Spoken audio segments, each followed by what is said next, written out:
Assalamualaikum warahmatullahi wabarakatuh. Bismillahirrahmanirrahim. Alhamdulillahirabbil alamin wassalatu wassalam ala Rasulillah wa ala alihi wa sahbihi ajma'in.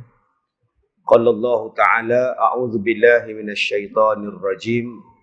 La yaghurrannaka taqallubal ladzina kafaru fil bilad. Mata'un qalilun thumma ma'wahum jahannam wa bi'sal mihad. Sadaqallahul azim. Terima kasih Tuan Pengurusi yang saya hormati, kepada seluruh ahli jawatan kuasa surau, kepada tuan-tuan dan puan-puan, mudah-mudahan dirahmati, diberkati oleh Allah Subhanahu wa taala. Insya-Allah tu tajuk kita pada malam ini membicarakan tentang barakah. Barakah ni maknanya kebaikan yang bertambah. Itu nama dia barakah. Kita selalu sebut Assalamualaikum warahmatullahi wabarakatuh. Kebaikan-kebaikan yang semakin banyak, semakin melimpah ruah itu, memberi manfaat kepada yang ramai itu, maka dipanggil dia sebagai barakah. Orang Melayu sebut berkat. Baru ni saya jumpa dengan satu tokek restoran, nama dia Restoran Barkat. Lebih kurang itu berkat. Okey, 786. Jadi tuan-tuan yang dirahmati Allah, masalah dia sekarang, kenapa hidup tak berkat? Nak kata tak ada duit, duit banyak. Tolak segala duit orang dalam bank tu, baki tu kita punya.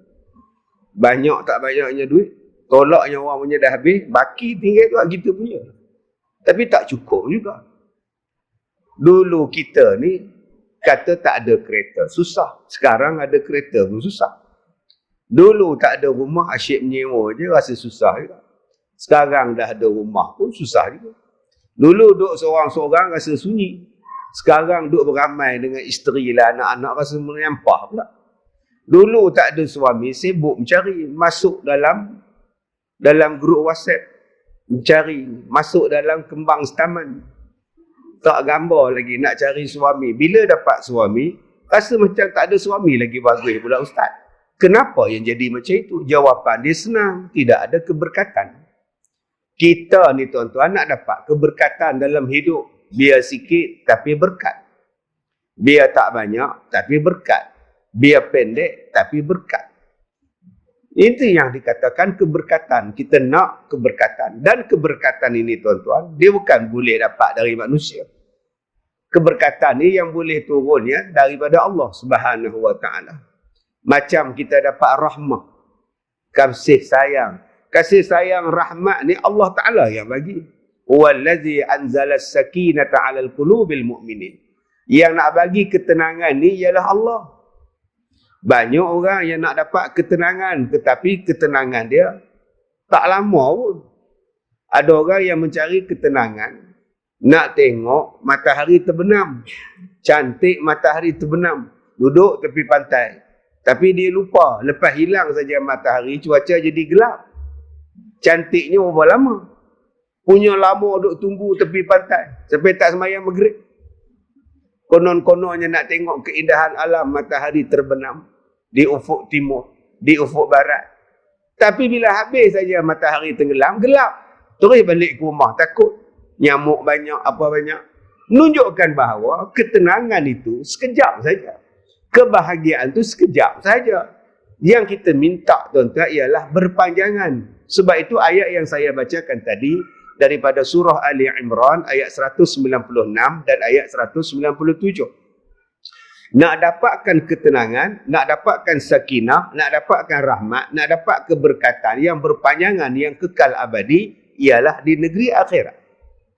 Tetapi puncanya ialah daripada dunia. Daripada dunia ni yang menjamin kebaikan kita di akhirat. Sebab itu jangan tinggalkan dunia. Sebab ada orang yang tak nak dunia. Dia kata dunia ustaz, rumah besar-besar ni dunia. Nanti tinggal ustaz. Habis tu kau duduk di mana? Saya duduk kat Pondok Bas je ustaz. Pulanglah pada kau. Ni dunia ustaz. Televisyen ni semua dunia ustaz. Mana televisyen kau? Saya dah buang dalam lombong ustaz. Habis tu kau makan nasi tak? Makan. Sehari berapa kali? 3. Tak dunia makan nasi. Makan nasi pun dunia juga. Tak.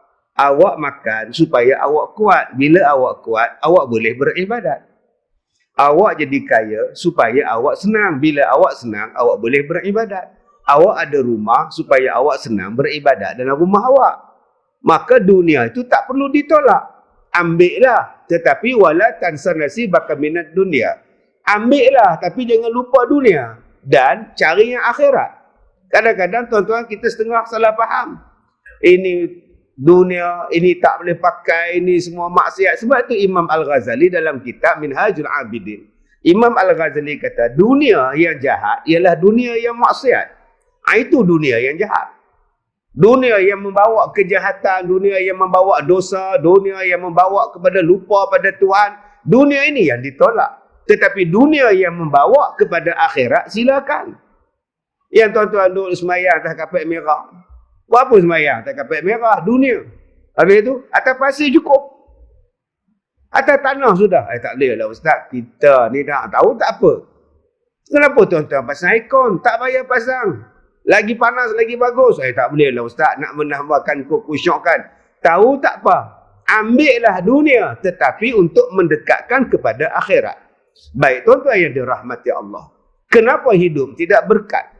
196 surah Ali Imran. Allah pesan dah. La yaghurrannaka taqallubul ladzina kafaru fil bilad. Jangan kamu cenderung, jangan kamu seronok, jangan kamu teringin, jangan kamu nak, jangan kamu rasa terpana melihat gerak-geri kehidupan orang-orang kafir dalam dunia. Sebab kata Allah, mata'un qalil. Apa yang mereka dapat itu kecil saja.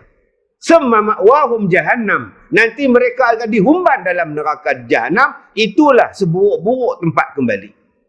Nombor satu, kenapa hidup tak berkat? Sebab tidak mengikut jalan yang dibawa oleh Nabi Muhammad sallallahu alaihi wasallam.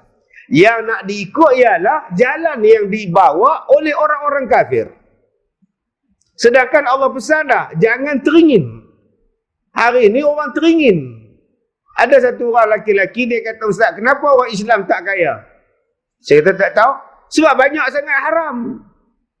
You tengok orang kafir, dia mau jadi kaya pasal apa? Judi okey. Tikam nombor okey. Minum arak okey. Riba okey. Sebab tu dia orang kaya. Kita ini haram, bila nak kaya?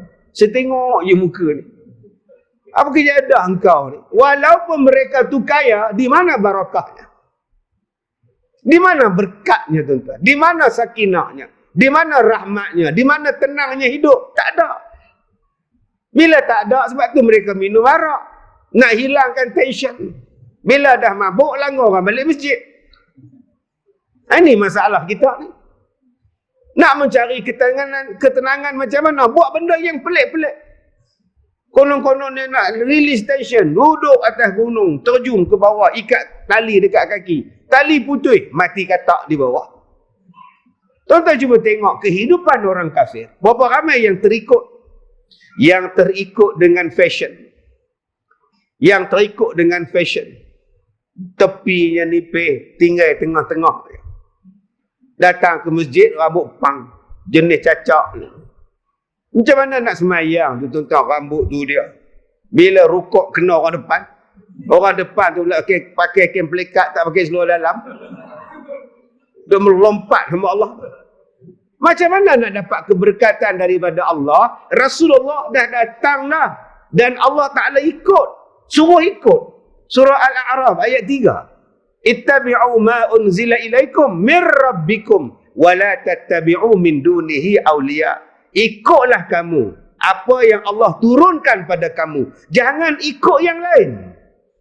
Maka bila kita rasa yang Islam punya tak cantik, kita rasa apa yang Nabi Muhammad tinggal tak cantik, kita bawa dan kita ikut yang ditinggalkan oleh orang-orang kafir yang memusuhi Islam, yang tak tahu daripada mana datangnya, maka disitulah tuan-tuan hilangnya keberkatan hidup kita.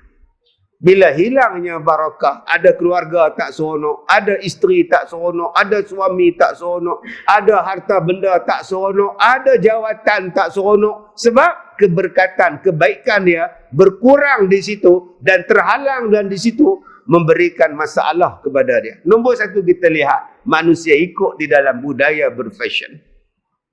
Tengok dalam pakaian. Pakaian hari ini pakai jubah. Perempuan pakai jubah tapi ketat. Ketat tu terlengok-lengok punggung depan kita. Kita pula tak tengok macam bazir pula. Pakai jubah tapi ketat macam sarung nangka. Nak ketat dalam masa yang sama nak jubah. Bila pakaian tu mendatangkan barakah pada dia? Nak supaya kita ni berfashion. Tapi pakai subang, laki-laki pakai subang. Bila kita tanya pasal apa pakai subang? Islam tak bagi laki-laki pakai subang, tak ada apa. Ustaz bukan emas. Dia perak je, perak pun tak boleh. Awak ambil pin baju letak sini pun tak boleh. Menyerupai perempuan tu kan haram. Dia kata, suka saya. Terpulang. Hari ini dengan beraninya orang Islam mencacah tattoo. Masuk dalam Facebook. Dengan bangganya. Buh tattoo sini, buh tattoo sini. Ada orang daripada London, dia datang bawa anak dia. Anak dia mimpi rimau, anak dia mimpi naga. Tiap-tiap malam anak perempuan dia mimpi rimau, mimpi naga. Tak boleh nak tidur. Asyik tidur naga, asyik tidur naga, asyik tidur rimau. Datang jumpa saya nak berubat. Dia kata kenapa anak dia diganggu waktu tidur. Datang. Bila datang jumpa saya, dia kata Ustaz, anak perempuan saya ni ada tattoo di tengah belakang dia. Tattoo dia apa? Naga dan rimau. Ustaz nak tengok? Tak payahlah. Saya bukan kuat iman je kata. Saya tanya dekat anak dia, you pasang di mana tattoo ni? Di Petaling Jaya. Cina Petaling Jaya pasang. Sekarang tidur jadi lena tak? Tak lena. Tidur jadi seronok tak? Tak seronok. Pasal apa? Duk mari mimpi macam-macam. Kesan daripada dia duk pasang tattoo di badan dia. Di mana datangnya seronok tidur kalau datang naga rimau tiap-tiap malam? Puncanya apa? Puncanya Islam kata dah tak boleh cecah tattoo. Tak boleh mencacah. Awak cacah. Pasal apa? Fashion. Kita kena open Ustaz. Kita kena terbuka Ustaz. Ini hak saya Ustaz. Buat. Bila hak engkau, menyusahkan saya pula. Mari bawa air suruh jampi lah. Puh kiri, puh kanan, tak babi usul lengan lah. Kan menyusahkan saya balik. Tuan-tuan yang dirahmati Allah. Cubalah kita hari ini berpakaian, berfashion, mengikut apa-apa yang dibawa oleh Nabi SAW. Maka datanglah barakah pada kehidupan kita. Yang kedua, tuan-tuan yang dirahmati Allah. Kita ni, punca yang jadi tak berkat dalam hidup ni apa? Bukankah Allah Ta'ala sebut di dalam Al-Quran? Allah Ta'ala pesan, wabil walidaini ihsana. Hendaklah kamu berbuat baik pada mak bapak. Setengah orang, tuan-tuan, dia tak nilai mak bapak. Tak nampak pun sebab mak bapak dia tak ada UPSR. Dia pula ada degree, dia pula ada master, dia pula ada PhD. Hari ni orang duk bangga tuan-tuan, saya ada PhD. Saya doktor. Doktor gunung. Apa beza kita tuan-tuan, kita serupa. Hang doktor macam mana pun, tapi kalau tak ikut Islam jadi rendah. Tak percaya, tuan-tuan cuba tengok waktu dia bersalin, waktu dia bersanding, waktu dia kahwin. Cuba tengok orang bersanding. Duduk atas pelamin. Sanding. Doktor. Mula-mula bersanding atas pelamin. Kemudian ada pula juru cakap. Pengantin tolonglah turun. Tengok orang. Dia pun turun. Tengok pintu pagar. Tengok dekat pintu besar. Takkan tengok depan je. Tengoklah belah kanan pula. Tengok belah kanan. Nanti orang basuh pinggan di dapur pula cakap. Takkan tak tengok kita. Tengok pula kita. Nampak tak tuan-tuan? Orang yang mengidang pula, takkan tak tengok kita orang pula? Tengok orang pula. Jadi cerdik tak cerdik tuan-tuan? Jadi tak cerdik juga. Walaupun doktor sekalipun. Sebab apa? Sebab kau tak ikut Nabi Muhammad SAW. Orang yang cerdik dipanggil sebagai ulul albab. Orang yang cerdik ialah ulul albab. Allah Ta'ala sebut ulul albab ni bukan dengan sebab dia ada master. Ulul albab ni dia ada dua. Satu zikir, satu fikir. Buka di dalam surah Ali Imran ayat 190, ayat 192, ayat 193 Allah Ta'ala sebut. Siapa dia? Orang yang berfikir. Inna fi khalqis samawati wal ard wa ikhtilafil laili wan nahar la ayatin liulil albab. allazina yadhkuruna Allah qiyama wa qu'uda wa ala junubihim wa yatafakkaruna fi khalqis samawati wal ard. Allah terang-terang sebut dalam ayat itu. Golongan ulul albab ialah golongan yang ingat pada Allah waktu dia berdiri, waktu dia duduk, waktu dia berbaring. Dia ingat pada Allah, dia sebut nama Allah. Kemudian dia berfikir tentang kejadian langit dan bumi. Dia berfikir tentang kejadian bagaimana Allah menjadikan dunia ini. Dia kaji di situ. Maka orang ni cerdik, dipanggil sebagai zikir dan fikir. Ni baru cerdik. Hari ini manusia tak mengkaji tentang penciptaan langit dan bumi, perselisihan malam dan siang. Dia tak mengkaji tentang ciptaan Allah. Dia mengkaji sifat Allah. Dia mengkaji zat Allah. Dia mengkaji hakikat Allah. Akhirnya tak semayang. Cuba tuan-tuan tengok hari ni, orang tak semayang. Sebab apa dia tak semayang? Kita tanya dia, kenapa tak puasa? Kenapa tak semayang? Yuk. Dia tak cakap, engkau tak belajar hakikat. Hakikat apa? Hakikat mengenal Allah. Saya tak faham. Sebab itulah kau kulit, aku isi. Nampak tuan-tuan ni belajar hakikat ni. Siapa yang jadikan kau? Allah. Hakikatnya dalam dunia ni Allah jadi tak semua benda? Ya, Allah jadikan. Tahu tak apa? Itu hakikat. Allah yang jadikan aku. Allah yang jadikan aku. Betul? Betul. Hakikatnya Allah jadikan aku. Tidakkah Allah juga yang menjadikan apa yang aku buat? Itu hakikat. Sebab itu aku tak puasa. Sebab itu aku tak semayang. Hakikatnya Allah yang jadikan aku tak semayang. Bukan salah aku. Allah jadikan. Tuan-tuan ambil penampar dia, bagi dekat dia muka. Bagi satu liang sekali. Dia tanya kita, kenapa tampar aku? Hakikatnya Allah yang menyuruh aku menampar engkau. Tuan-tuan, ini manusia yang tak tahu dia tuan-tuan. Dia tak jadi hidup dia berkat tu pasal apa? Dia tak jadi zikir dan fikir. Dia rasa bahawa dia cerdik, bahawa dia bijak, maka dia boleh menolak mak dia. Boleh menolak bapak dia. Boleh buang mak bapak dia. Boleh tak peduli pada bapak dia. Silakan. Tapi barakah akan dicabut daripada engkau. Hati akan jadi susah. Tuan-tuan cuba tengok diri kita lah. Rasa susah hati tak? Rasa tak tenteram lah Ustaz. Saya rasa stres lah Ustaz. Saya banyak masalah lah Ustaz. Saya kalau orang jumpa saya macam tu, saya akan tanya dia, mak masih hidup? Ada. Ayah masih hidup? Dah meninggal. Ada masalah apa dengan mak dan ayah? Itu soalan saya tanya dulu. Ada tak lawan mak dengan ayah? Ada Ustaz. Saya kahwin ni pun mak tak reda. Itu punca dia. Tu punca dia. Yang dapat jiran tak seronok, yang dapat kereta tak seronok. Okey, dapat kereta tak seronok. Isteri dah pesan dah. Abang, saya dah cakap pada abang banyak kali. Tak payahlah beli kereta second hand. Cuba tengok sekarang. Rosak tak berhenti. Asyik rosak je kereta awak tu. Tak berhenti. Kata suami dia, sebab rosak tak berhentilah abang beli. Kereta lain kalau rosak berhenti. Dia kena faham, tak faham sudah. Kereta kita rosak tak berhenti tau. Rosak jalan terus. Payah cakap orang bengong. Tuan-tuan, cuba tengok keberkatan dapat anak tak seronok. Kita selalu cakap, anak saya ni degil lah Ustaz. Anak saya ni melawan lah Ustaz. Anak saya ni saya naik pening kepala Ustaz. Jangan marah anak dulu. Marah pada awak dulu. Apa yang awak buat telah pada mak bapak awak? Apa yang awak telah buat? Sekarang apa yang kita buat pada orang tua kita, berbalik pada kita balik. Dilakukan pula oleh anak-anak kita. Sebab itu bila datang satu-satu benda, perkara yang kita kena refer ialah mak. Bukankah benda itu disebut oleh Allah dalam Quran? Washkuruli wali walidayya. Hendaklah kamu bersyukur kepada aku dan kepada dua mak bapak kamu.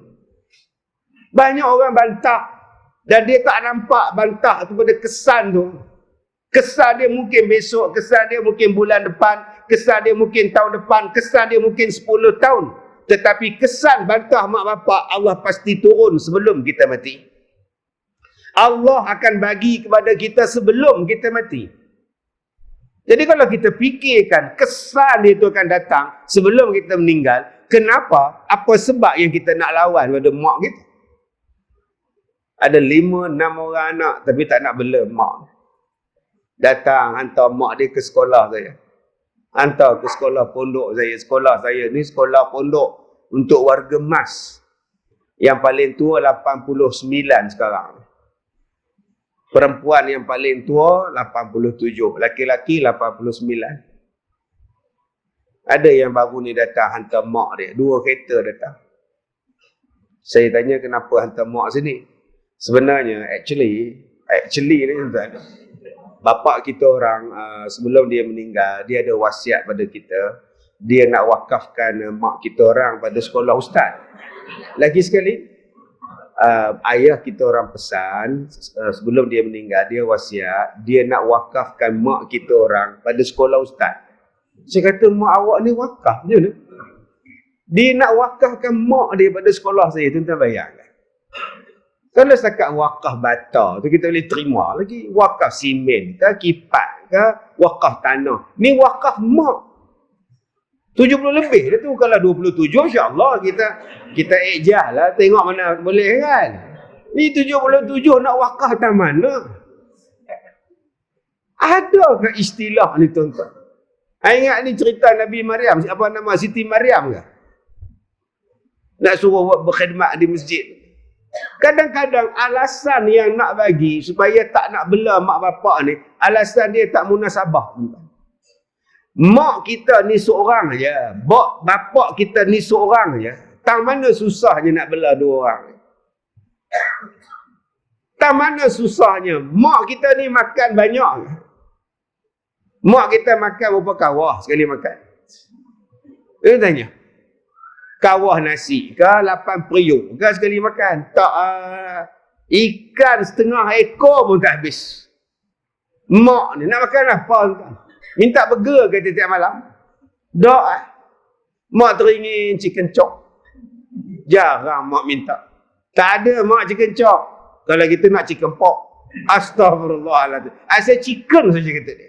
Mak tak pernah minta macam itu. Tang mana yang susahnya mak ni tuan-tuan? Ada minta telekung hadiah tiap-tiap tahun. Walaupun iklan di jalan tu, hadiahkan telekung. Mak tak minta. Yang dia minta ni kasih sayang kita. Perhatian kita. Dan apa yang kita beri kasih sayang pada dia. Berlemah lembut pada mak bapak. Berkasih sayang pada mak bapak. Allah balas dengan benda yang lain. Allah balas dengan keberkatan hidup. Gaji cukup. Rumah kecil tapi luas. Isteri tak lawa tapi puas hati. Suami tak segak tapi baik. Anak-anak ni tak pandai tapi taat. Allah Ta'ala bagi di situ. Kereta tak baru tapi tak pernah rosak. Sebab tak nak berjalan. Duduk saja kereta dia bila nak rosak. Keberkatan ini akan turun bila kita ini dapat keredaan daripada mak bapak. Sebab itu abang-abang yang belum kahwin di sini. Bila nak kahwin, jumpa mak. Mak saya ni kalau boleh, nak suruh mak minang untuk saya. Siapa? Terpulang pada mak. Mak baik, saya baik. Mak kata okey, saya okey. Kan senang bahasa. Tak pun tunjuk dekat dia. Mak, saya berkenal dengan anak Pak Bidin. Mak boleh pergi tengok. Kalau mak suka, saya suka. Kalau mak cakap tak boleh, tak boleh. Senang hidup. Ni tidak. Mak, ini power saya. Saya dah suka dengan dia dan dia pun suka dengan saya. Mak suka ke, mak tak suka, kita orang tetap nak kahwin. Mak bukan tak suka lehau. Kau kahwin tu bagus. Mak seronok. Mak mana yang tak seronok anak nak kahwin. Tapi kalau boleh carilah orang dekat sini. Bukit Beruntung ke, Bukit Sentosa ke, habis-habis jauh Rawang. Ya kau pilih orang Tanzania tu buat apa? Jauh sangat bagi mak. Nak naik kapal terbang pun 3-4 kali tukar berterbang baru sampai Tanzania lehau. Kadang-kadang tuan-tuan, kita tak fikir tentang keberkatan. Yang kita fikir ialah nafsu. Kita nak masuk universiti, kita nak belajar. Mak, di mana mak? Universiti yang mana? Ya mak rasa baik. Nak beli kereta pun tanya mak. Mak suka kereta apa mak? Mak ikut je lah. Alhamdulillah. Alhamdulillah. Senang mak. Mak nak kereta macam ni, mak suka sangat. Saya beli untuk mak. Utamakan mak, utamakan bapa. Keberkatan akan hidup, tuan-tuan. Kita bercakap tentang soal berkat, tapi lawan mak bapak. Bila nak berkat? Cakap kasar dengan mak bapak, tak nak bela mak bapak. Halau mak bapak. Sebab tu saya pesan pada abang-abang di sini, kalau ada harta, simpan-simpanlah untuk diri sendiri. Ini pengalaman saya. Sekurang-kurangnya simpanlah satu lot rumah untuk kita duduk. Sebab ada kes yang saya jumpa banyak. Mak ni terlalu sayang pada anak. Dia ada 5 harta. Anak pun 5. Rumah sana bagi anak sulung. Rumah sana bagi anak nombor 2. Tanah sana bagi anak nombor 3. Rumah sana bagi anak nombor 4. Anak bongsu dapat rumah yang dia duduk sekarang. Dah tukar nama siap-siap. Tukar nama siap-siap. Senang Ustaz. Kalau kita orang mati tak ada dia orang berebut. Saya senang Ustaz bagi siap-siap. Dia minta izin pada anak dia yang bongsu, mak nak duduk sini dengan bapa engkau. Walaupun rumah dah dapat gerai pada anak. Anak ni duduk di KL, tuan-tuan, dia buat loan, dia jaga rumah. Tak lepas bayar, tuan-tuan, bank halau anak dia. Bank halau. Bank halau rumah mak keluar. Makcik kata, ni rumah makcik. Makcik, ni rumah anak makcik. Dia dah pinjam bank kita orang. Makcik tak boleh duduk sini. Telefon tak angkat, telefon anak tak angkat. Lah dua-dua suami isteri ni datang bawa beg jumpa saya. Ustaz, bagilah satu rumah pondok untuk kita orang. Kita dah tak ada rumah nak duduk, Ustaz. Anak punya jahat, tuan-tuan. Sebab tu abang-abang, simpanlah harta untuk abang. Kalau sakit, dia orang balik. Akak-akak, simpanlah harta nama akak. Kalau akak-akak sakit, dia orang bela ke hospital. Kalau tidak, tak ada siapa nak bela akak. Barang emas dah bagi, rantai dah bagi, gelang dah bagi, gigi emas pun dah bagi. Maka apa keperluan pada anak lagi nak bela mak bapak dia? Setengah anak dia ingat macam itu. Habislah lantaklah pandai-pandai lah. Itu yang wakaf sekolah Ustaz Kazim tu.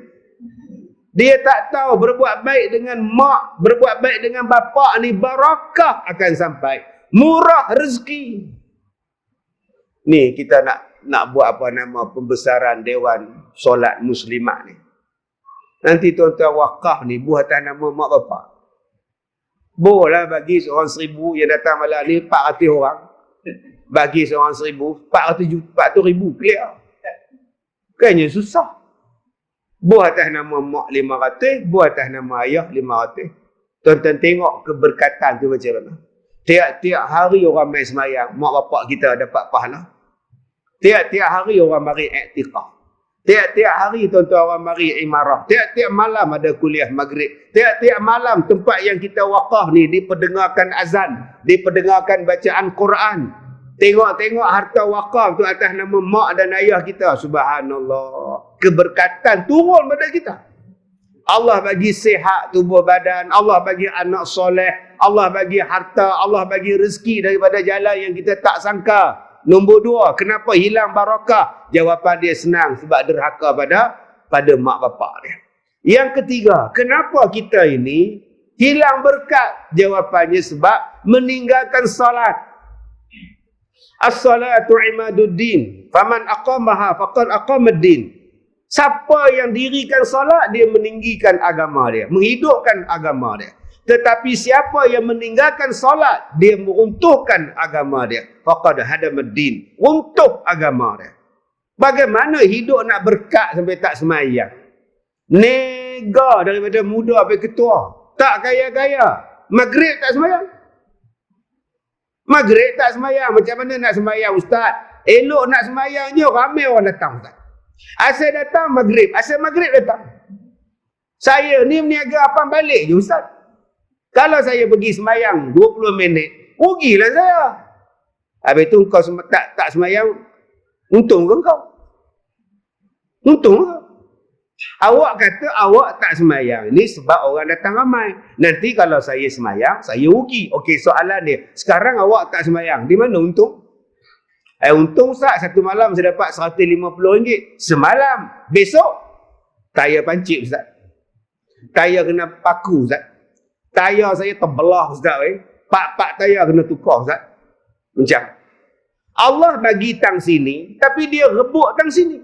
Allah bagi di sini rezeki, tapi dia rabut di sini. Allah bagi tang sini, dia ambil tang sini. Kenapa dia ambil tang sini, dia bagi tang sini? Sebab ada benda yang tak cantik, tang sini yang awak buat. Apa dia? Solat. Solat di akhir waktu. Macam mana nak hidup, tuan-tuan? Solat lah minit 8.30 baru semayang maghrib. 8.40 orang azan isyak.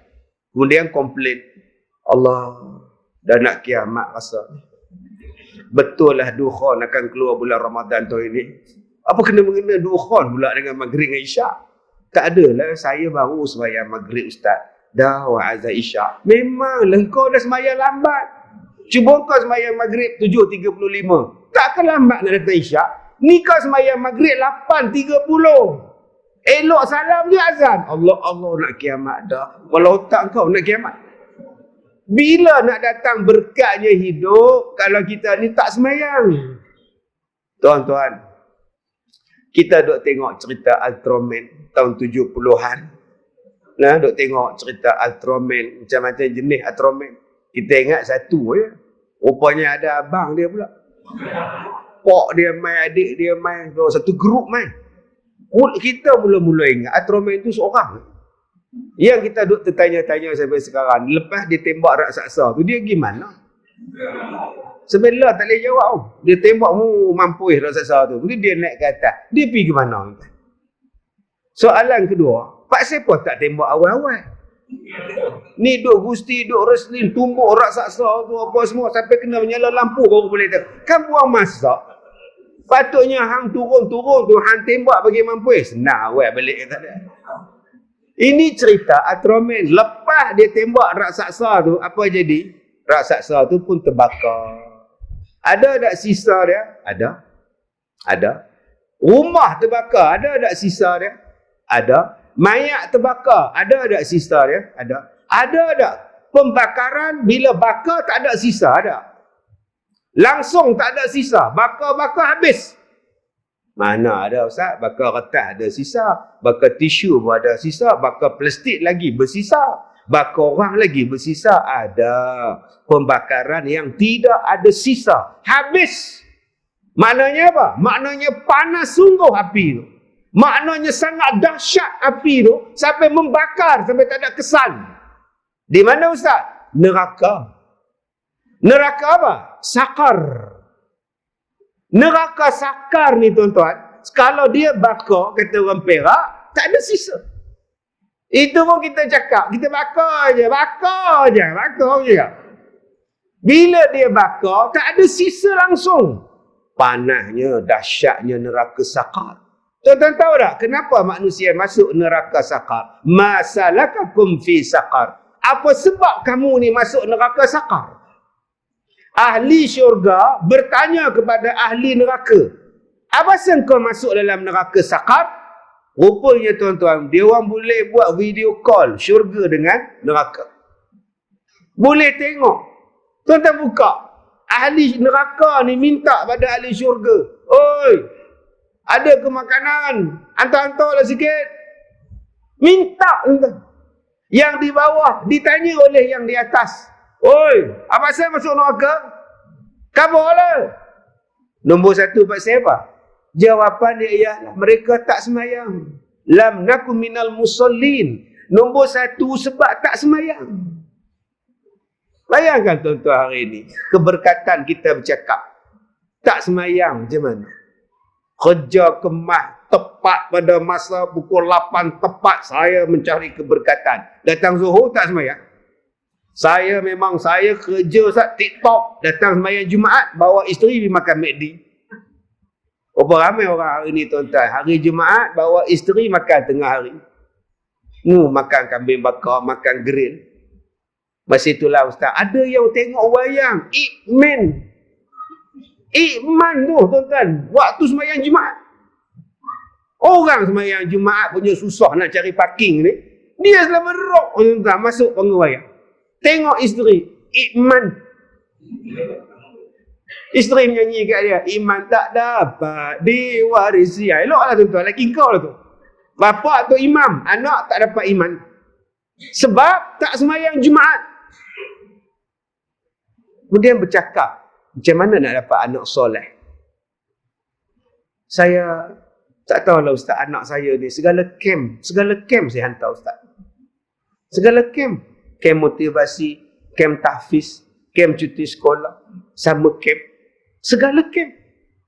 Tapi dalam seminggu dia hantar pada saya 2 minggu anak dia. 14 hari dia hantar anak dia ke sekolah saya, camp motivasi. 2 hari lepas balik, pak dia telefon. Dia kata, Ustaz, anak saya actually lagi. Saya hantar ke sekolah Ustaz 2 minggu. Nampak bila dia balik tu okey lah. Ada banyaklah perubahan kan. Tapi selepas 2 hari ni Ustaz, dia balik pada asal lah Ustaz. Saya rasa camp sekolah Ustaz tu gagal. Saya jawab, anak abang berapa tahun? 14 tahun. Abang hantar pada saya berapa hari? 14 hari. Saya jawab, kalau 14 tahun pun abang gagal didik. Takkan saya 14 hari saya berjaya didik? Abang lah gagal, bukan saya. Abang lah gagal. Allah bagi abang 14 tahun. Abang gagal didik dia. Takkan abang nak harap saya 14 hari? Saya dah didik dia elok dah. Dia balik rumah, dia semayang tak? Dia zikir tak? Dia baca Quran tak? Dia lembut tak? Lembut 2 hari je Ustaz. Kenapa 2 hari tu dia bertahan? Sebab abang tak buat. Dia semayang, abang tak semayang. Dia azan, abang tak azan. Bila dia tengok pak dia tak buat, dia balik pada asal. Sebab abang tak sambut di rumah. Abang tak layan dia di rumah. Abang tak ajak dia di rumah. Maka apa yang saya buat hari itu akan putus. Sebab itu tuan-tuan, bila kita tak solat, keberkatan itu akan putus. Dan orang yang masuk neraka ni pasal apa? Neraka Saqar ni jawapan dia sebab tak semayang. Macam-macam bagi alasan tak semayang. Cuba tanya pada driver, kenapa abang tak semayang? Saya driver lori Ustaz. Apa masalah? Driver lori semayang lah. Ustaz maklum lah. Kerja macam kita orang ni kadang mandi pun dekat highway je. Baju pun tak tukar Ustaz. Seluar saya ni Ustaz, seminggu dah tak basuh Ustaz. Duk pakai dah seminggu. Tak apalah, nanti balik rumah saya semayang lah. Ada najis tak dekat seluar abang? Tak ada. Habis tu boleh semayang lah bang. Tapi dah seminggu Ustaz tak basuh. Abang tahu tak kapek dekat surau dah 6 tahun tak basuh? Kapek di surau ni 6 tahun tak basuh. Ada masalah tuan-tuan semayang atas kapek dia? Tak ada masalah. Semayang je dah, dia suci. Seluar abang baru seminggu. Kapek di surau 6 tahun. Selagi tak reput kapek tu. Solat. Bagaimana abang nak bawa keberkatan dalam hidup abang? Dalam pemanduan abang kalau abang tak solat? Orang tanya pada kita, kenapa saya stres? Kenapa saya tak tenang? Jawapan dia sebab tak semayang. Kenapa saya tak tenang? Jawapan dia sebab engkau belum semayang. Tuan-tuan, sekarang dah masuk isyak. Dah masuk isyak dah. Orang yang masuk waktu dia semayang, dia rasa tenang. Orang yang belum masuk waktu, dia menguap. Cuba dia semayang, dia takkan menguap lagi. Orang yang mengantuk ni sebab belum solat. Setan kata tidur lo. Sebab tu ramai perempuan sementara nak tunggu sembahyang isyak dengan telekung tidur. Dia mengantuk. Jadi makcik-makcik kalau rasa mengantuk, solat. Solat itu menghilangkan setan. Cuba tuan-tuan tengok orang sembahyang Jumaat. Subhanallah, sebelum sembahyang tu tambah dengar khutbah. Siap bunyi. Ada yang tak tutup mulut. Tersangkut pula. Ke hospital begitu. Doktor duk urus balik rahang tu. Tersengkak lagu tu. Sebab tu disuruh tutup. Ini tak. Bulan Ramadan tak tutup. Bila tanya kenapa tak tutup? Setan kan kena rantai. Jadi kalau menguap pun dia tak masuk lah. Kata dia. Ini masalah dia. Dia menguap betul-betul tuan-tuan. Tersengkak di sini. 6 hari di hospital. Buat. Bila kita solat, hilang mengantuk. Tuan-tuan cuba tengok besok sembahyang Jumaat. Berapa ramai yang keluar pada masjid menguap. Seorang pun tak ada. Cuba tengok belum sembahyang. Bilal nombor 2 menguap. Imam 2 menguap. Gini. Tambah imam 1 pula. Alhamdulillah. Alhamdulillahil qail. Sudah. Dia nak nunggu qail je. Il semua. Habis-habis semayang tuan-tuan, tak nguap dah. Setan tuan-tuan. Tambah dengar ceramah ni, mengantuk. Sebab tu Nabi pesan, kalau tuan-tuan mengantuk waktu dengar kuliah, ceramah dan sebagainya, ubah tempat duduk. Jangan duduk tempat yang sama. Rasa mengantuk situ, ambil kursi saya. Pegang mikrofon ni insya-Allah. Sampai kesudah tak mengantuk tuan-tuan. Jadi tolonglah semayang. Tolong semayang. Pak Zai, semayang inilah menjadikan kita tenang jiwa. Rasa puas, rasa seronok dengan hidup sebab kita semayang. Orang yang bila semayang ni Allah bagi tenteram. Orang yang semayang berjemaah Allah bagi tenteram. Allah bagi tenteram pada orang yang solat di awal waktu. Tak percaya, tuan-tuan tengok muka Tok Imam, tuan-tuan tengok muka Tok Bilal, tuan-tuan tengok muka Tok Siap. Ada muka serabut perut. Muka yang paling tenang Tok Imam. Tenang muka. Jarang muka Tok Imam keruk, jarang tuan-tuan.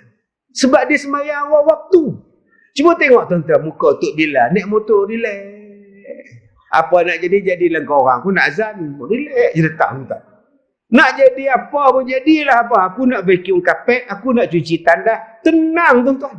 Orang lain dah balik rumah dah. Tok Siap tak balik. Duk basuh pinggan. Basuh segala talam. Dibukanya baju Melayu, digantungnya kain pelikat, tinggal boxer je. Relax tuan-tuan. Tak nampak langsung sebab salah susah hati pada dia. Allah Ta'ala bagi pada orang itu. Tak percaya tuan-tuan tengok Tok Imam bulan Ramadan. Kalau kita buat more, buka puasa di sini, ramai. Malam tu ramai. Tambah halau tak buat. Berapa ramai yang khusyuk? Sah belakang. Khusyuk tak? Allahu Akbar. Sik baik aku duduk belakang. Habis-habis semayang kena cepat. Lambat habis. Yang sah nombor 1 pun tak khusyuk. Silap duduk depan. Aduh. Yang paling khusyuk siapa? Tu Imam. Allahu Akbar. Takkan ada orang tak simpan kat aku. Bukan imam sini lah. Ni di Afrika ni tuan. Sebab tu kalau nak datang barakah tuan-tuan semayang. Saya minta pada tuan-tuan nak buat kenduri kahwin semayang. Pekerja-pekerja kita suruh semayang. Kita bos semayang. Anak suruh semayang. Kejut semayang subuh. Sekarang subuh ni kita duk tunggu bila lah nak subuh. Tak subuh-subuhnya lagi ni. Pukul 6 tak subuh. 5.50 tak subuh. Pasal panjang sekarang ni subuh tuan ni. Kadang-kadang kita segan, kita takut, kita malas nak kejut anak kita sembahyang subuh. Kemudian kita bercakap soal keberkatan dalam hidup. Saya ada sekolah tahfiz. Dah 15 tahun saya buka sekolah tahfiz. Macam-macam perangai, macam-macam pengalaman saya ada dengan budak-budak tahfiz, termasuklah mak-mak, pak-pak budak-budak tahfiz. Orang fitnah macam-macam, saya relax. Aku suka hampa. Orang fitnah macam-macam. Ada nampak saya gundah gulana. Tak buat. Nanti satu hari kebenaran akan muncul. Kadang-kadang kena bersabar 3 tahun baru nama boleh bersih tuan. Tapi lepas Allah bersihkan, Allah bagi macam-macam. Sebab apa yang saya tak takut? Yang pertama, sebab saya tak salah. Yang kedua, budak-budak saya tak salah. Sekolah saya tak salah. Apa takut kalau tak salah? Yang kedua, kenapa saya tak takut? Sebab kami ni sembahyang subuh berjemaah setiap hari. Budak-budak ni sembahyang subuh berjemaah setiap pagi. Makcik-makcik pondok ni tak pernah miss sembahyang subuh berjemaah. Nabi kata, man shalla subha fahuwa fi zimmatillah. Siapa yang sembahyang subuh berjemaah, setiap hari dia, Allah jaga dia. Tuan-tuan takut apa? Tuan-tuan nak susah hati apa tuan-tuan? Kalau Nabi bagi jaminan, siapa yang sembahyang subuh, Allah jaga. Siapa lagi yang lebih benar kalau bukan Nabi Muhammad sallallahu alaihi wasallam? Siapa yang lebih lagi benar kalau bukan Allah? Sadaqallah, sadaqa Rasulullah. Allah kata, Nabi kata, kalau engkau ni sembahyang subuh berjamaah, duduk sembahyang ni tuan-tuan, Allah jaga. Lepas tu saya kata, apa sembahyang? Orang nak kata apa kat kamu, kata, ingat Allah jaga kamu. Subhanallah. Bayangkan di surau kita ni tak pernah miss sembahyang subuh.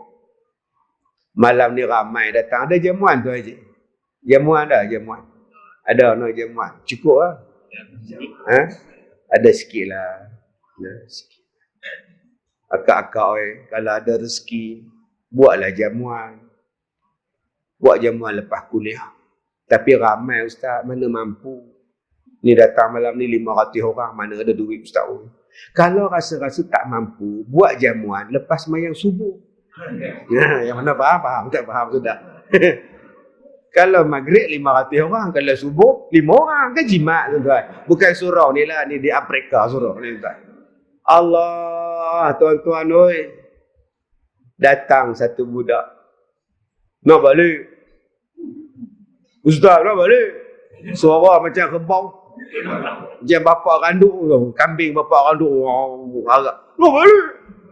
Balik buat apa? Kan baru sampai seminggu. Nak balik ya. Sudah. Merau-rau tengah padang. Nak balik. Tak nak. Kita pun telefon. Abang anak abang ni duduk meragam. Tapi tak apa abang. Biasalah budak-budak macam ni lah abang. InsyaAllah. Dia datang lagi. Nak balik. Dia telefon mak dia. Nak balik. Datanglah ambil. Nak balik. Minggu, hari Sabtu, hari Ahad datang. Mak apa? Tak apalah ustaz. Kami buat balik. Saya kata abang nak buat balik ke? Abang tak buat balik tu hak abang. Pulang ke abang. Bawa balik. Alhamdulillah. Tak ada lah saya duk pujuk dia. Ni saya bawa pergi Maidin. Nak pujuk dia supaya kekal di sekolah saya tu. Bawa pergi Maidin. Nak aiskrim? Tak nak. Sudah tuan-tuan. Lah, saya bawa pergi bulatan Aman Jaya. Tahu di Ipoh tu ada bulatan rombak Aman Jaya ni. Boleh naik basikal, ada kereta macam warna-warni. Tapi kena kayu. Kereta Ferrari basikal. Lampu malam-malam. Sekali round tu RM2 tuan-tuan. Nak bagi dia seronok. Tak nak balik. Hari Ahad, hari Sabtu, mak pak dia datang. Saya kata, abang nak buat balik dia pun saya seronok. Saya dengan guru-guru saya tak payah nak pujuk dia. Tapi abang, kalau saya jadi abang, lantak dia di sini. Sampai bila dia nak menangis? Sampai bila? Sebab apa saya cakap macam itu? Sebab kalau dia balik rumah abang, agak-agak subuh dia sembahyang jemaah. Agak-agak kalau dah balik rumah sendiri, subuh dia sembahyang kuih rumah. Agak-agak dia pergi tak surau dia setiap pagi sembahyang subuh? Abang bagi jawapan ikhlas pada hati. Jawapan dia tak. Kalau saya jadi abang, saya tetap di sini. Yang penting dia dapat solat subuh berjamaah. Allah Ta'ala pelihara hidup dia, datangkan keberkatan. Tapi orang tak nampak yang itu. Orang nampak anak balik di rumah dia menangis lah payah. Yang anak pula bukan teringat pada mak, bukan teringat pada bapak. Dia teringat pada menatang ni. Dia teringat menatang ni. Nama dia handphone, smartphone. Cuba tengok, dia masuk dalam kereta, ada tak dia menangis lagi? Tak.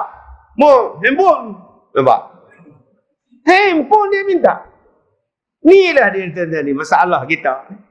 Yang ni, bukan nak buat apa pun, nak main PIBG, bukannya apa pun. Yang benda faham, tak faham. Jadi lepas ni kita semayang. Sibuk macam mana pun semayang. Dan kalau boleh tuan-tuan, subuh kita ni bagi hebat. Nanti tuan-tuan tengok keberkatan Allah turun pada taman kita. Allah bagi sejuk pada taman kita. Allah bagi sejuk pada hati kita. Kehebatan orang sembahyang subuh. Saya kalau nak bergaduh dengan orang, saya tanya dulu pada orang tu, subuh di mana? Subuh di mana? Surau. Jemaah. Tak apa, kita nak gaduh. Tamu-tamu gaduh. Tapi kalau dia jawab, subuh di mana? Mayang muda, elok kita bergaduh. Pasal apa? Sebab orang ni Allah tak jaga dia. Orang yang tak sembahyang subuh ni Allah tak jaga dia. Tapi orang yang sembahyang subuh ni Allah pelihara dia. Tuan-tuan berhati-hatilah dengan orang yang sembahyang subuh.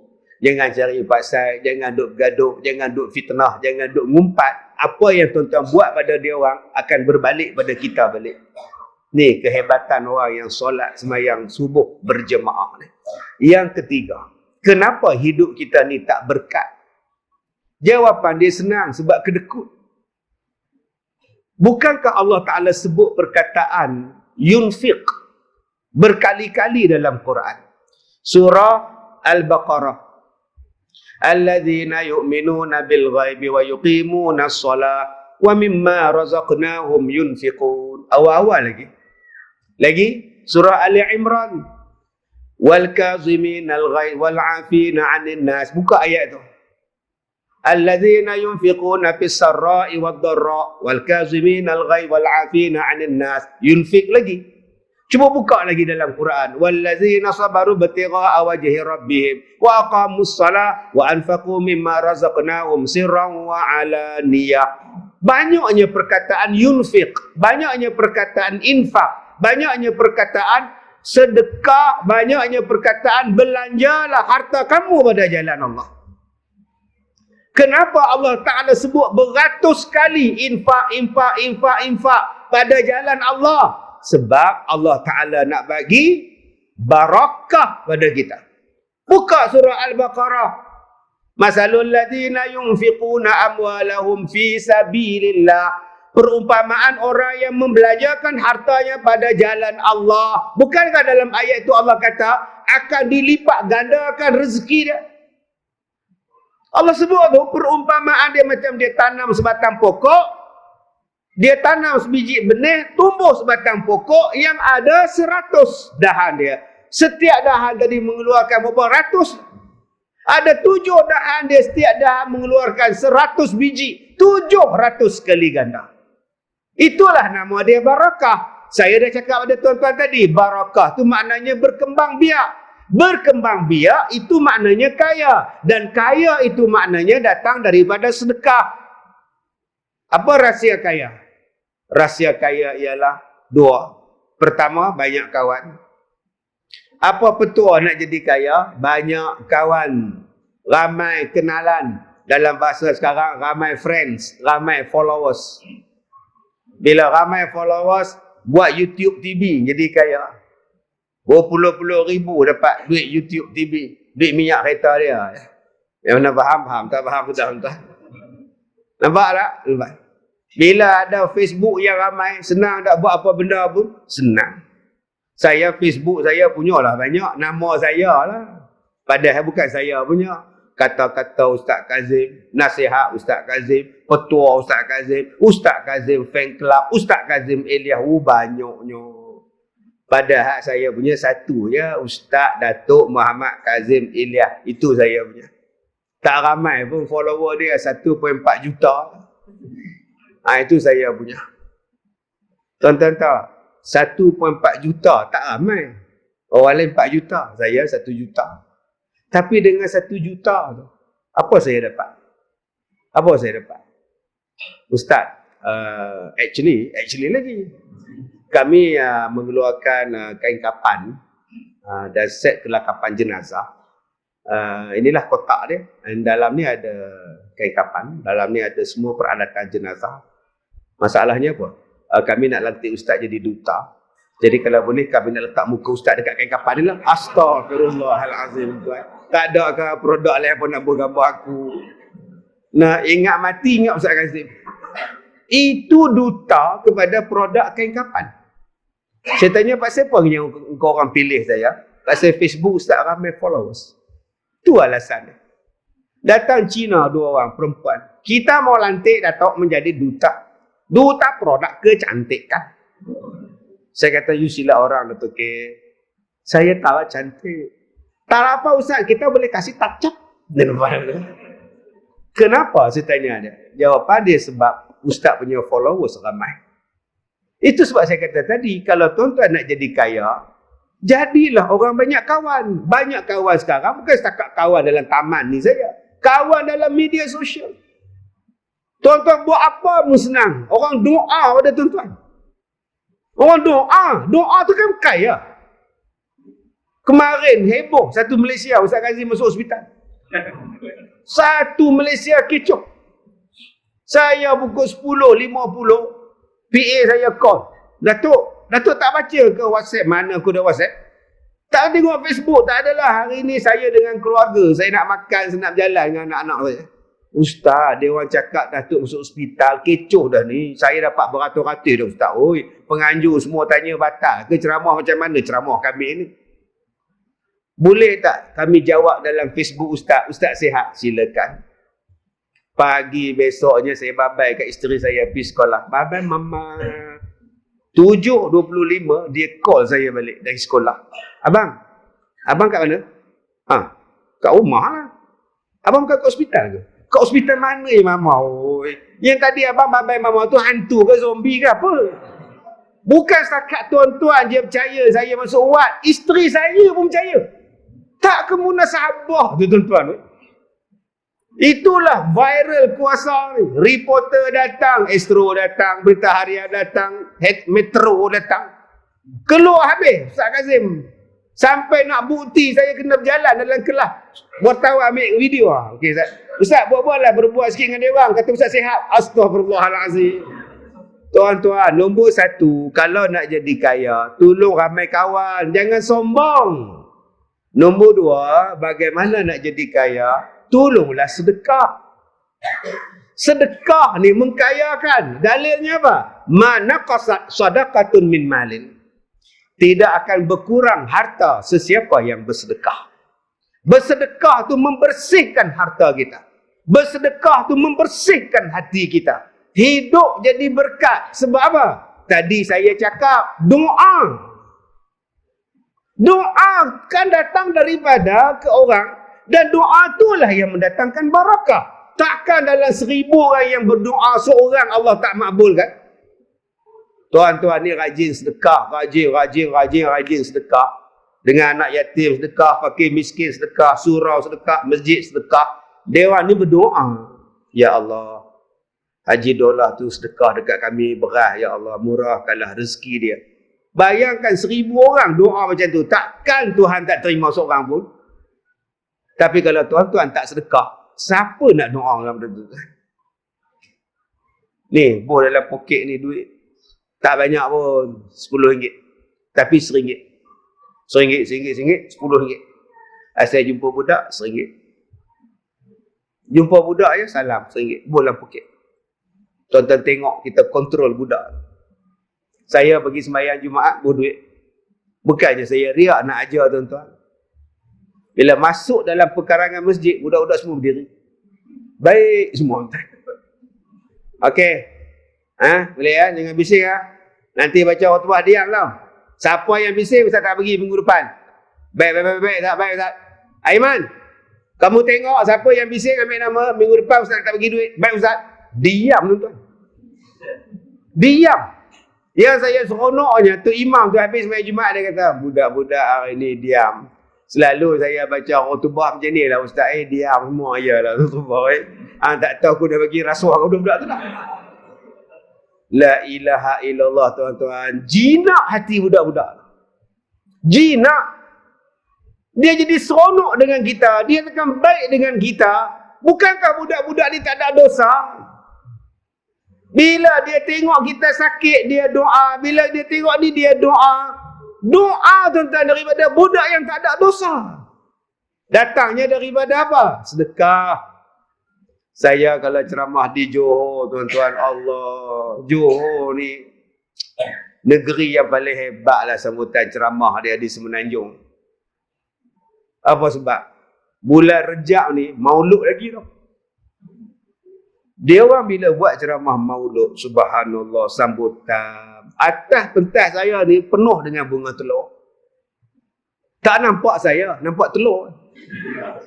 Punya banyaknya sedekah. Orang Johor ni rajin sedekah. Sekali saya ceramah tuan-tuan, banyak bunga telur, 20 bunga pahar. Dalam hati saya kata, malam ni mau dapat 1 jambak. Habis ceramah, saya tanya driver saya, ada ke rezeki kita bunga telur? Tak ada lah Ustaz. Dia sebiji pun tak bagi? Tak ada Ustaz. Alhamdulillah. Malam besok ada lagi ceramah. Ada 10 je bunga pahar. Saya pun cakap semalam 1 biji pun tak dapat. Malam ni ada kot. Ada. AJK sebut. Dalam kereta saya minta, ada ke telur je? Ada Ustaz kat belakang. Saya pun gagau tangan kat belakang.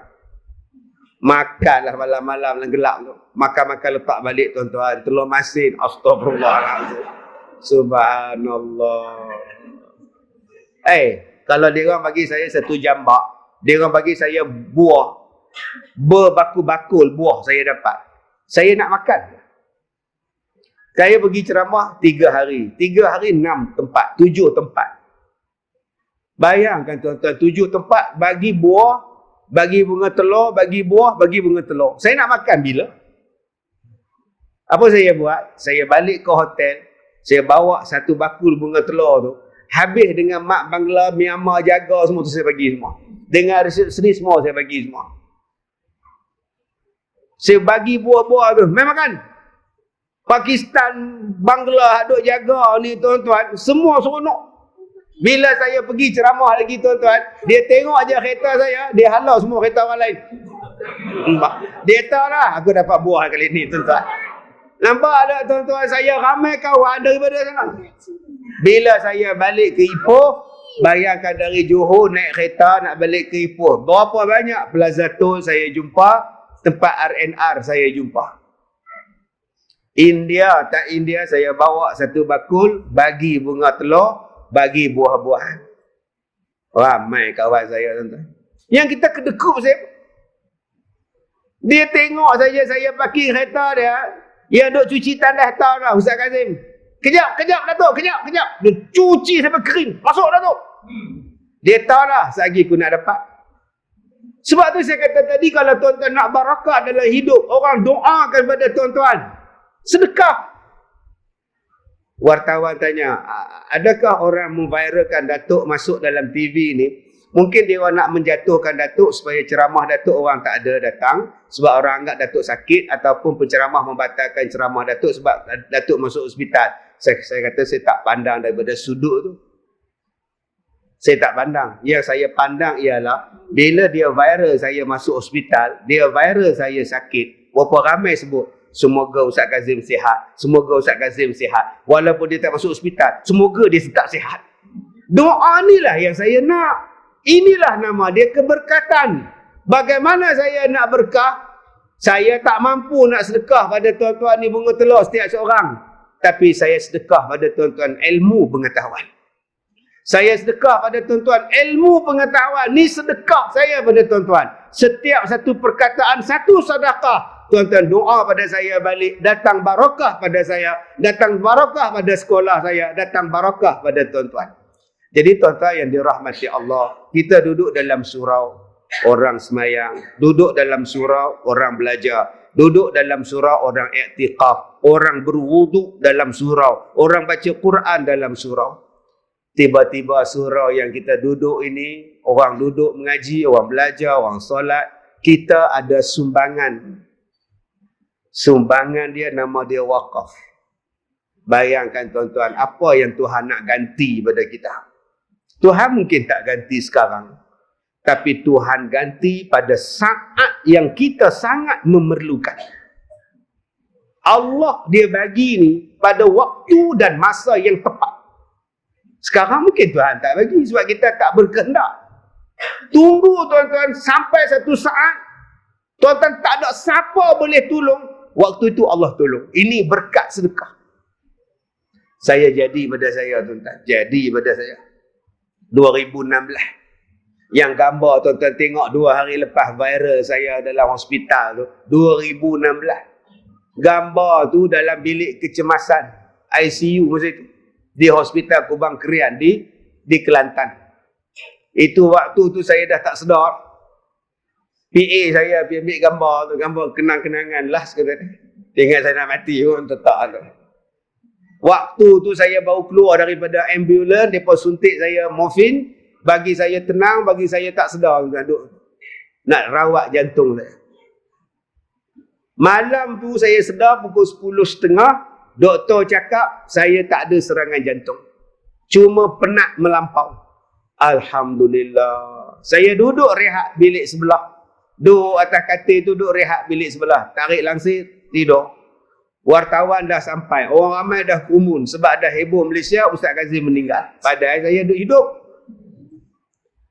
Saya dipindahkan masuk ward CCU rehat. Besok dia orang nak buat, besok dia orang datang jumpa saya, dia kata, Ustaz, kami tak puas hati, kami nak buat angiogram pada Ustaz. Saya kata saya tak nak buat lah. Semalam dah dapat result, saya tak ada jantung, serangan jantung saya okey, buat apa saya nak buat angiogram lagi?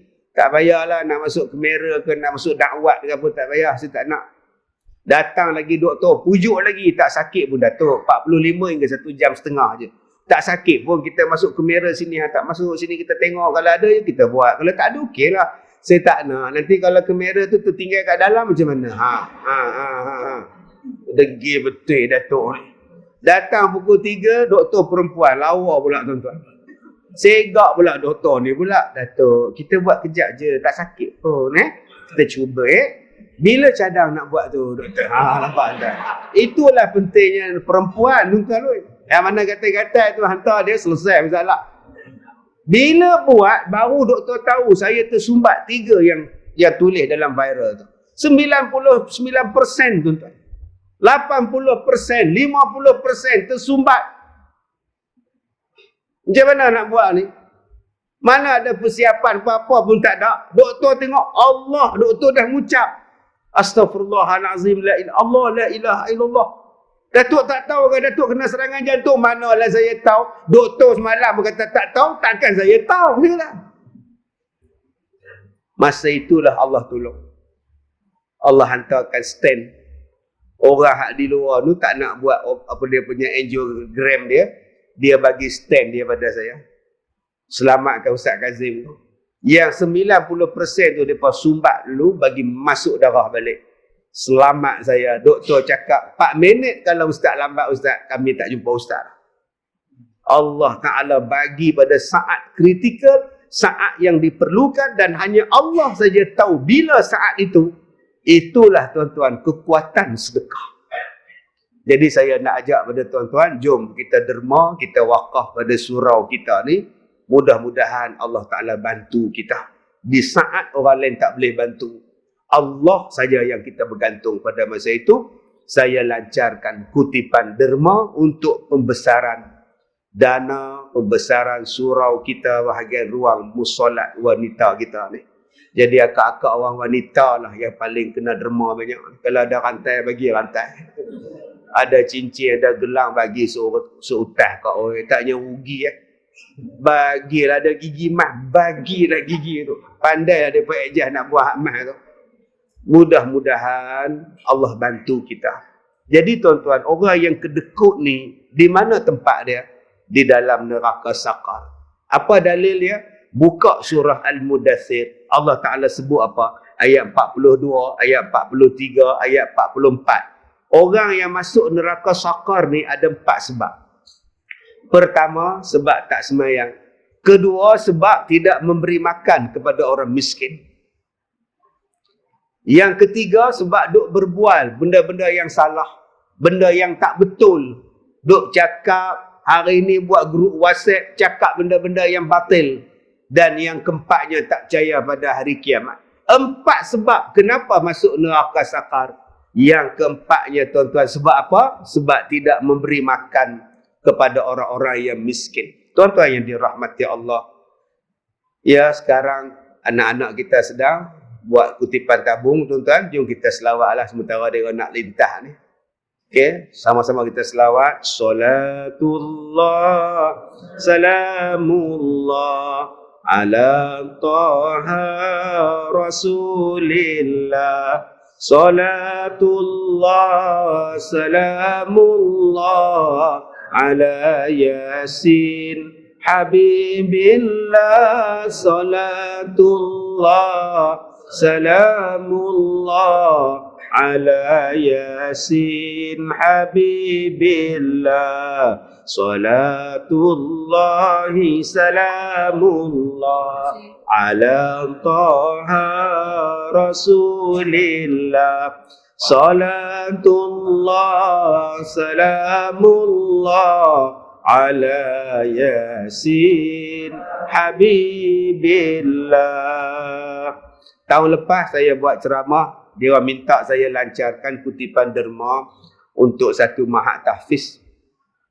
Jadi anak-anak datang kat Padang ni kutip derma. Saya tengok ada satu pakcik tu. Bila lalu tabung ni tuan-tuan, dia buat bodoh kat tabung. RM1 pun dia tak masuk. 2 hari lepas tu tuan-tuan, meninggal dunia pakcik tu. Jadi kalau abang-abang rasa nak meninggal, buat bodoh lah kat tabung tu. Jadi kalau rasa nak panjang lagi umur, panggil dia balik tuan-tuan, insya-Allah. Allah panjangkanlah umur tuan-tuan. Kalau tidak lagi 2 hari, kita buat tahlil ramai-ramai kan. Tuan-tuan yang dirahmati Allah. Abang kata sedekah senyum. Baik. Saya buat sekolah ni tuan-tuan. Saya buat sekolah saya daripada kecil. Bukannya ada apa. Sekolah saya ni tuan.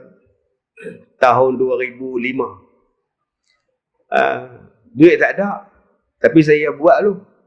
Bila buat dulu, buat saja tuan-tuan, pacak piling, pacak tiang apa semua, orang mari hantar duit. Orang mari hantar pasir, orang mari hantar simen, orang mari hantar bata. Sebab tu kalau tuan-tuan dah ada duit untuk dibuatkan surau ni, buat aja dulu. Jangan duk simpan bagi cukup baru nak start. Tak, orang kita ni dia tunggu buat dulu. Tuan-tuan tengoklah. Dia akan datang hantar duit. Okey, dia telefon anak dia.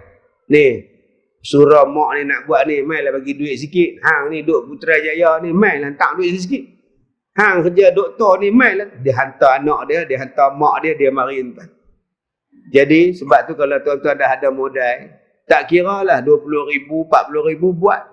Ustaz, kalau tak cukup lagi terbengkalai, lagi bagus. Sebab makcik-makcik nak masuk tak selesa. Bila nak siap ni? Bila nak siap duit tak cukup, tak apa lah, ambil duit. Lama-lama siap tuan-tuan. Bila tuan-tuan tak start lagi, tengok kita bagi duit, dia bawa duk simpan. Apa ni jenis tuan-tuan. Jenis kaki rembang banyak ni. Dia komplain tak habis-habis. Jadi itu yang saya buat sekolah. Daripada kecil tuan-tuan, sekarang sekolah saya duk ada 46 lot. Bayangkan. Daripada sekolah saya 16 orang pelajar, sekarang duk ada 1,000 orang pelajar.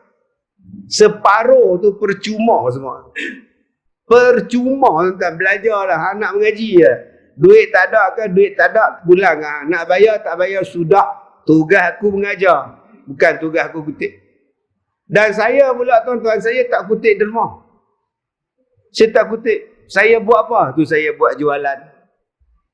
Saya buat jualan. Sebab tu kalau tuan-tuan nak cepat pembinaan ni, tuan-tuan buat jualan, mengikut saya ceramah, saya promosi tuan-tuan. Dengan jualan itulah saya duk tampung sekolah saya beribu orang. Macam-macam kos tuan-tuan. Saya buat kerja ni, saya tak minta duit korporat, saya tak minta duit orang-orang kaya ni. Duit pemimpin politik, lagi saya tak minta. Mana ada saya minta duit dengan orang politik. Parti mana pun saya tak minta. Parti tapawai pun saya tak minta. Saya kawan punya ramai orang kaya, saya tak minta duit. Siapa kawan saya? Tuan-tuan pun kenal kawan saya siapa? Hak jenis ni saya tak minta duit dia. Ada hak lembut mu ada pun saya tak minta duit dia. Pun suka hang. Saya buat sendiri. Dengan jalan apa? Dengan jalan ceramah. Bila ceramah ni, orang tanya saya, berapa bayaran ustaz? Tak tahu. Terpulang ke hampa. Nak bagi, tak bagi, sudah. Kalau bagi, ambil. Tak bagi, habis ceramah, balik. Kalau bagi tak cukup, jemput lagi, tak datang dah. Bukannya susah, hidup saya senang. Hidup saya senang. Simple punya prinsip. Tapi apa duit yang orang bagi pada saya buat sekolah. Niat saya apa? Supaya dapat pahala pada orang yang bagi duit. Supaya turun barakah pada orang yang bagi sumbangan. Tu saya niat dia. Nanti dia duduk dalam kubur, dia duduk di hari kiamat. Saya tak buat barakah. Saya tak sedekah. Saya tak buat barakah. Macam mana dapat pahala ni? Hang ada sumbang. Macam itulah dengan surau kita. Surau kita macam itulah tuan-tuan. Kadang-kadang kita lupa dah yang kita sedekah pada surau kita. Tapi adakah Allah lupa? Inna Allah la yukhliful mi'ad. Allah tak lupa kan? Allah sebut dalam Quran kan dia tak lupa, dia tak tidur. Jadi apa tuan-tuan takut? Setiap apa yang baik yang kita buat, mesti ada pembalasan dia. Yang terakhir tuan-tuan, kenapa hidup tak berkat? Tuan-tuan buka dalam surah An-Nisa ayat 1. Ya ayuhan nasu taqu rabbakumul ladzi khalaqakum min nafsin wahidah Wahai manusia, bertakwalah kamu kepada Tuhan kamu, yang mana asalnya kamu ni daripada nyawa yang satu, jiwa yang satu, Adam alaihissalam. Cuba tengok ajaran Quran. Wahai manusia, dia tak kata wahai orang beriman. Wahai manusia, bertakwalah kamu kepada Allah, Tuhan kamu. Yang kedua, itulah dalil menunjukkan bahawa Al-Quran ini untuk semua makhluk manusia. Allah gunakan perkataan manusia. Yang ketiganya, itulah dalil menunjukkan Nabi Muhammad diutuskan untuk semua manusia, bukan untuk orang Arab saja. Nabi Muhammad, ajaran Al-Quran, ajaran Islam ni sesuai untuk semua bangsa, sesuai untuk semua kaum, sesuai untuk semua zaman. Sebab itulah Allah Ta'ala gunakan perkataan wahai manusia. Yang keempat, kenapa Allah Ta'ala gunakan wahai manusia? Sebab manusia ni berasal daripada satu, Adam alaihissalam. Apa warna kulit kamu, apa warna bahasa kamu, apa daerah kamu tinggal, kamu berasal daripada satu susuk yang sama. Sosok dia apa? Nabi Adam alaihissalam. Kita adalah sama. Yang nak belagak, yang nak sombong pasal apa? Saya orang putih, saya kena sombong lah. Saya orang Arab, saya kena sombong ah. Saya orang Melayu, saya kena sombong ah. Saya orang Cina, saya kena sombong. Tak. Hang orang putih, hang Arab, hang Melayu, hang Cina, hang India, kita adalah sama. Kita adalah manusia daripada Adam alaihissalam. Yang kelima, nak menunjukkan apa? Walaupun berbeza bahasa, walaupun berbeza budaya, berbeza warna kulit, tapi sifat adalah sama. Rasa lapar adalah sama. Rasa mengantuk adalah sama. Adakah beza orang Afrika mengantuk cara lain, Melayu mengantuk cara lain? Sama. Beza. Tanda kencing manis orang Melayu adakah berbeza dengan tanda kencing manis orang putih? Sama je. Sebab kita ni adalah manusia yang berasal daripada hamba yang sama. Sebab tu tuan-tuan, sama-sama kita ni boleh tolong-menolong. Saya sakit buah pinggang, tak apa. Sakit buah pinggang, tak apa. Ganti buah pinggang, ambil buah pinggang orang lain, muat masuk. Oh, saya aksiden, banyak darah keluar, masuk darah orang lain, boleh ganti darah orang lain. Ni, mata ni, buta, ada orang derma, boleh tukar mata orang. Saya syorkan pada tuan-tuan satu doktor mata di Singapura, cukup bagus. Yang buta pun boleh jadi celek. Tuan-tuan kalau ada masalah, pergi dia. Nama dia Dr. Ismadi di Singapura. Cukup bagus doktor ni, Tuan Haji. Nama dia Dr. Ismadi tu, bagus. Kasih selamat, buta pun celek elok orang. Pergi kasih selamat tu bodoh, pergi cucuk gerpu pula. Dah elok-elok celek, pergi cucuk gerpu. Allah Ta'ala ni dia bagi cantik, tuan-tuan. Boleh tolong. Tulang saya ni reput, ada masalah kanser. Tuan-tuan boleh ambil tulang ni, ganti dekat tulang saya. Boleh derma tulang. Allah. Itulah menunjukkan kita adalah sama. Yang tak boleh gantinya benda tu je. Dah elok Allah bagi jantan, lelaki, gatai pergi potong. Rata pula potong. Elok. Pembedahan jantina nama dia. 2 tahun lepas dia potong, menyesal. Nak jadi jantan balik. Misai tumbuh dah. Siapa nak derma kat hang? Buah pinggang orang derma, jantung orang derma. Benda tu siapa nak derma? Fikir panjang sikit. Boleh pergi minta sedekah. Pak Mat, derma kat saya. Pak Mat jawab, aku pun nak pakai. Oh, nampak tak? Benar faham? Tak faham sudah. Tak. Ada Pak Mat depan ni. Oh, Pak Mat. Orang Ipoh rupanya.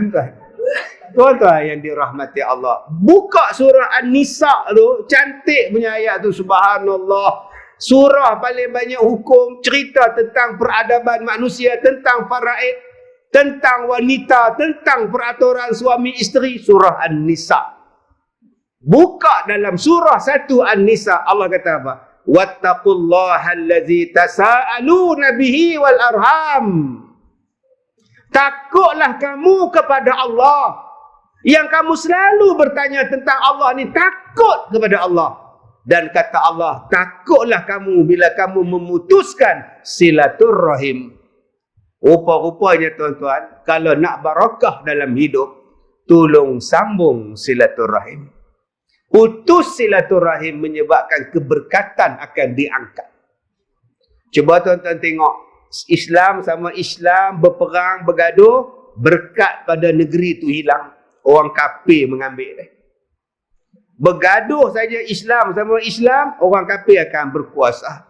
Bergaduh saja tuan-tuan, watazhabari hukum, kamu tidak akan berehat. Bergaduh sama-sama kita takkan berehat. Kita hidup dalam tegang, hidup dalam tak seronok, hidup dalam keadaan stres, berkat sudah hilang. Apa nikmat yang ada pun kita tak boleh pakai sebab kita telah memutuskan silaturahim. Dan kalau tuan-tuan nak masuk syurga, salah satu jalan dia ialah menyambung silaturahim. Ya, wallazina yasiluna ma amarallahu bihi ayyusala, kata Allah dalam surah Ar-Ra'd. Allah Ta'ala sebut dalam surah Ar-Ra'd ayat 21. Allah Ta'ala kata orang yang akan masuk syurga ialah golongan yang menyambung silaturahim pada orang yang disuruh menyambung silaturahim. Jadi kita duduk dalam kawasan kita, duduk dalam surau kita, janganlah gaduh-gaduh. Benda kecil-kecil boleh settle lah. Ini tak dapat daging korban pun boykot. Dah ustaz kira lah, saya buat kerja tu daripada lepas sembahyang raya sampai petang ustaz, saya tak balik ustaz. Sekilo pun dia orang tak bagi kat saya. Ustaz bayang tengok lah. Kita pun bayang tengok pula ustaz. Dia suruh bayang tengok, kita bayang tengok. Takkan dia orang tak boleh ingat kat saya, dekat orang lain dia orang boleh hantar dekat saya. Saya buat kerja ustaz. Habis tu, saya tak pergi dah. Saya cakap terang-terang, saya surau tu saya boykot. Tu sembahyang di mana? Saya sembahyang di rumah. Saya tak pergi dah ke masjid tu. Tu sembahyang Jumaat mana? Sembahyang Jumaat pun di rumah. Oi. Pak saya daging tu hang pitis ku hang pergi maiding clear lah. Benda sikit-sikit. Abang-abang kalau nak bagi ramai surau ni. Ustaz jangan ramai ingat surau tak muat. Lah. Kalau nak bagi ramai surau bukan susah, sambung silaturahim. Abang-abang ambil orang tabligh, jadi AJK menjemput orang ke masjid. Janganlah kita abaikan kebaikan orang tabligh. Orang tabligh bagus. Dakwah depa ni kita tak boleh lawan. Saya tak boleh lawan jemaah tabligh. Bagi dekat dia, ketua biro menjemput orang ke masjid. Kena pasti mana dia hak tak datang surau. Tulis dalam list. Target 5 orang bulan ni mesti datang surau. Target macam MLM-nya. Target ni target mesti jualan, mesti buat macam tu kita bisnes untuk orang ke masjid. Macam mana cara dia? Nombor 1, salam. Tiap-tiap hari pergi rumah dia, Assalamualaikum, Assalamualaikum. Lama-lama dia datang. Ini kita ke surau tuan-tuan. Begini, naik motor, buat 3 suku. Tak tegur dia, bila dia nak datang. Nombor 2, kata Rasulullah, jemput dia makan, wa at'imut ta'am, bagi makan, hantar surat. Buat jamuan ni bulan Ramadan nanti, buat jamuan. Saya setiap hari Isnin dan Khamis sekarang ni bagi makan free. Siapa yang puasa mai buka makan, buka puasa sini. Free di sekolah saya. Yang tak puasa boleh datang. Saya tak pernah tanya pula puasa tak. Tak pernah tanya, takkan nak. Cuba bagi nafas tengok bau tak? Tak ada tuan-tuan. Tak ada. Marilah makan. Sekolah saya dah 15 tahun. 15 tahun setiap malam qiyamul lail. Bermula bulan Ramadan, malam pertama sampai malam last, setiap malam qiyamul lail sepanjang 15 tahun bulan Ramadan. Saya buat sahur percuma. Yang datang semayang 250, 300 orang. Yang datang sahur 500. Dari mana 150? Tak tahu. Saya tak nak tanya. Tadi qiyamul lail tak? Tak qiyamul lail balik. Bla bla bla bla. Tak ada tuan-tuan. Bagi makan free. Sebab tarik hati orang. Sebab tu kalau ada korban nanti, ambil sekilo, bagi pada orang yang tak datang. Jangan boykot. Assalamualaikum. Salam. Kami dari surau nak bagi daging korban. Dapat juga tak datang surau? Dapat. Kami tak lupa abang. Jemputlah datang. InsyaAllah.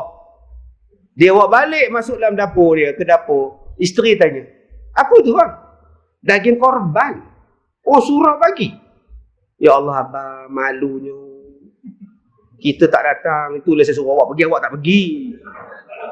Malunya. Korban ambil, pergi tak pergi. Cuma maghrib pergi abang, mana tahu dapat lagi 2 kilo. Sudah. Laki bini kedekut.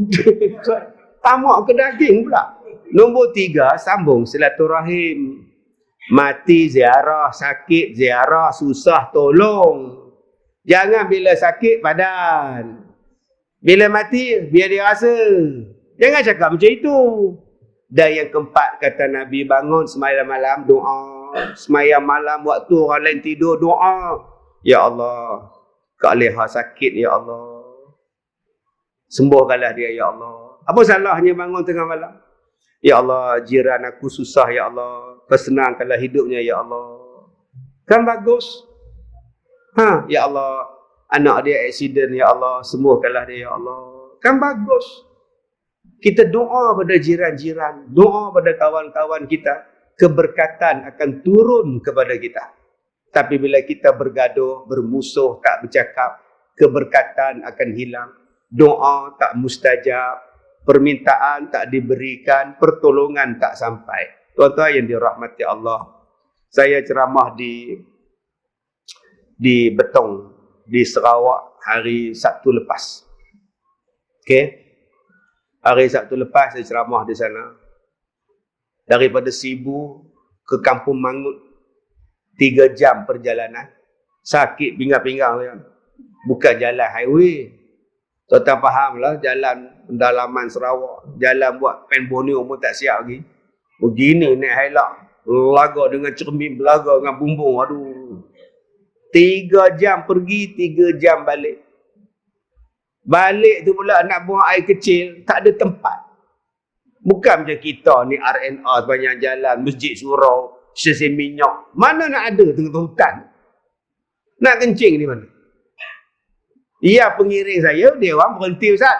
Kita nak pergilah. Dia orang kencing je. Bakar pokok balonnya. Saya tak gamak, takut bengkak tak pasal tuan-tuan. Ya benda faham tak? Tak faham sudah. Saya sampai dekat tempat perhentian lori balak. Tempat lori-lori banyak berhenti ni. Saya berhenti ada. Dia orang sediakan tandas tu. Elok saya turun. Nak turun kereta. Anjing 4 ekor datang. Menyalak-nyalak jam 2 pagi. Oh, saya kata, mari mana anjing ni pula, besar-besar pula tu. Menyalak dekat saya. Saya kata kat 2 pemandu saya ni, dengan PA saya, sekarang ikut saya baca, mudah-mudahan anjing ni lari. InsyaAllah lepas saya baca ni, anjing ni akan hilang. Ikut saya baca. Tuan-tuan, lepas saya baca, saya tengok anjing tu, anjing tengok saya, terus dia lari. Jadi saya nak bagi ayat ni pada tuan-tuan, tuan-tuan amalkanlah. Kalau ada orang gila kejar tuan-tuan, baca doa ni. Kalau ada anjing kejar, baca ayat ni. Kalau ada samseng jalan raya, pembuli jalan raya, ajak kita tumbuk buat keluar steering lock, baca ayat ni. Ayat ni melembutkan orang yang ajak kita bergaduh, orang yang serang kita dan sebagainya. Saya tengah ceramah di masjid, dia menjerit di pintu. Saya kata, abang jangan menjerit, masjid tak elok menjerit-menjerit. Mai dengar saya, tak apa hati dengan saya, mai ke depan. Dia langkah bahu orang nak dapat pada saya. Seorang pun tak halang dia. Itu yang saya seronok. Seorang pun tak tangkap ke nak halang. Dia rela ke apa ke, bodoh. Bila dia sampai, dia duduk. Dan dia dengar ceramah saya sampai habis. Bila habis, baru saya tepuk bahu dia. Abang, ceramah dah habis, boleh balik. Doa yang saya baca pada dia berjalan tu, doa ni yang saya nak bagi pada tuan-tuan. Baik, ikut saya baca. A'udzubillahi minasyaitanir rajim. Minha khalaqnakum wa fiha nu'idukum wa minha nukhrijukum taratan ukhra. Lagi sekali, minha khalaqnakum wa fiha nu'idukum wa minha nukhrijukum taratan ukhra. Baik, jadi saya ijazahkan bacaan tu pada tuan-tuan. Taqabbalallahu minkum. Saya dah ceramah 1 jam setengah. Terasa tak Haji Mat? Terasa sejam setengah? Tak terasa kan sejam setengah? Memang tak terasa, bukan Haji Mat cakap. Ya terasa saya. Baik, saya dah ceramah 30 tahun. Inilah kali pertama saya datang ke surau tuan-tuan. Jadi kalau tuan-tuan nak jemput lagi, tunggulah 30 tahun lagi insya-Allah. Jadi sebagai kenang-kenangan, saya bawakan buku saya, petua-petua saya. Doa-doa yang saya amalkan hari-harian saya. Ayat ini untuk ini, doa ni untuk ini, saya dah bukukan untuk sekolah saya. Jadi tuan-tuan nak beli buku ni adalah sedekah untuk sekolah saya di gerai di belakang sana, Pusat Pendidikan Al-Barakah. Macam-macam benda tuan-tuan boleh sedekah untuk sekolah saya. Terima kasih pada pengurusi surau, terima kasih pada semua ahli jawatan kuasa, terima kasih pada semua yang hadir. Saya minta maaf jika terkasar bahasa. Jadi kalau tuan-tuan nak sambung, boleh sambung di rumah tuan-tuan di Astro Oasis. Sekarang siaran Astro Oasis. 4061.35. Apa tu? Oh, nombor kutipan. Ingatkan nombor 4061. Jumlah kutipan dia 4061. Okey, alhamdulillah. Jadi insya-Allah tuan-tuan sambunglah ceramah saya di rumah tazkirah malam Jumaat sekarang ni. Baju pun baju ni juga Tuan Haji, insya-Allah. Wallahu a'lam. Terima kasih semua. Tuan Haji Mat, hadiah untuk Tuan Haji Mat. Baik, terima kasih semua. Assalamualaikum.